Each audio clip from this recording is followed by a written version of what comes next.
Hello everyone, this is Sybil with Sybil's Practical Living and Prepping. During these uncertain times, you can get a ton of info on how to prep, what to prep, where to bug out, whether to bug out or bug in. It just boggles the mind. My advice is to research your own unique situation, whether you are a newbie in the prepping world or a seasoned prepper. I'm not here to give you a definitive blueprint of prepping. I can only give you info on my particular situation. If you are helped, that's great. There's been some comments in the community, preppers, that disabled folks have no use and cannot contribute anything to a prepper community. These statements are absolutely false. I am not the I am the mother of two disabled grown sons that live with me. The oldest has had 8 strokes and 4 heart attacks.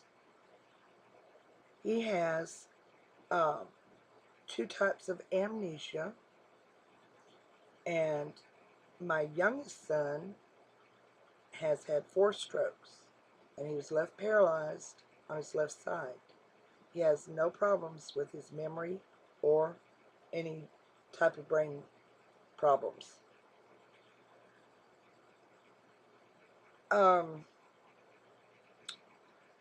There has been some comments made in the prepping community that disabled people have no use or cannot contribute anything to the community. I'm sorry, but this upsets me to no end. My sons, as disabled as they are, have use. The oldest son helps with dishes, washing clothes, helps with the girls' homeschooling. The youngest son, he cooks, he helps around as much as he can. He also starts our vegetables for our vegetable garden in his room. They're just, it just ups, like I said, it upsets me to no end when somebody talks about people like this. And I ask people when I see them, and they make this statement: do you have any use in the community? Do you have any skills or set of skills that you can use? It just, prepping for the disabled is a bit more difficult or different, really, than normal. Instead of bug out bags, we have bug out totes. There are 2 totes for the boys, and these hold clothes, shoes, important papers for each one of them in their own tote. There's another smaller tote for their extra medications, any kind of medical um, machines or blood pressure cuffs, diabetic testing, etc. And they share this smaller tote. Now the girls have bug out bags and for their clothes, shoes, etc. I have a tote that contains, of course, clothes, shoes, but important papers for me and the girls, extra medications for the girls, me, and the fur baby, Kiko.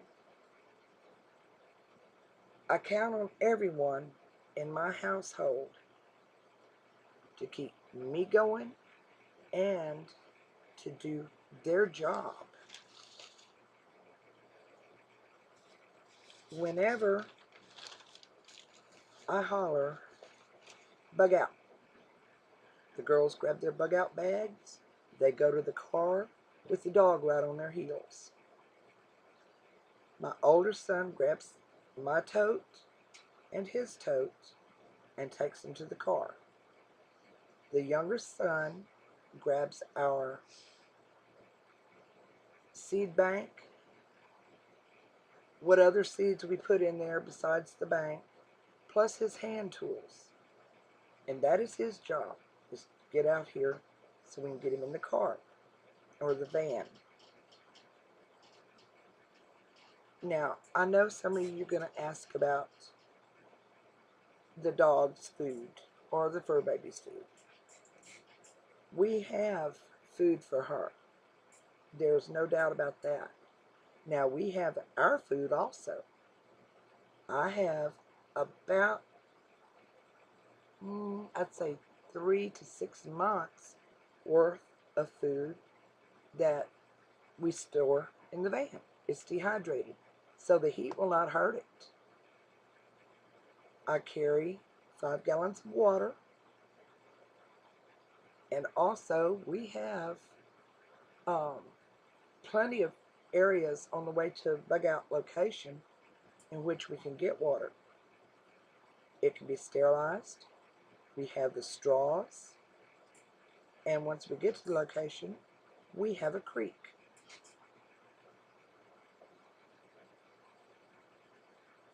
We practice, practice, practice. That is the best advice I can give you. Practice what your plan is. Make a plan. Make sure that everyone in your household knows their jobs, what they're supposed to be doing, what is expected of them. And I will later on give a little bit more in-depth on the bugging out part. We will also, or I will also, do a video on bugging in for the disabled, which I think is vitally important.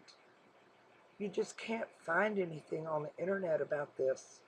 It is so very important to have your medications, extra medications for each of your family members.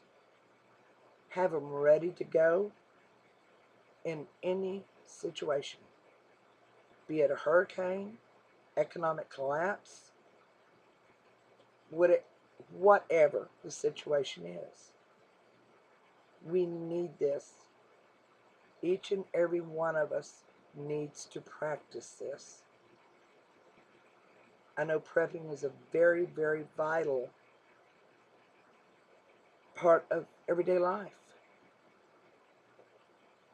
I will also later on give some wild foods, how to use them, where to find them. Not only the vegetable parts, but we can give you a little bit more information on your wild animal parts. So I want to thank you,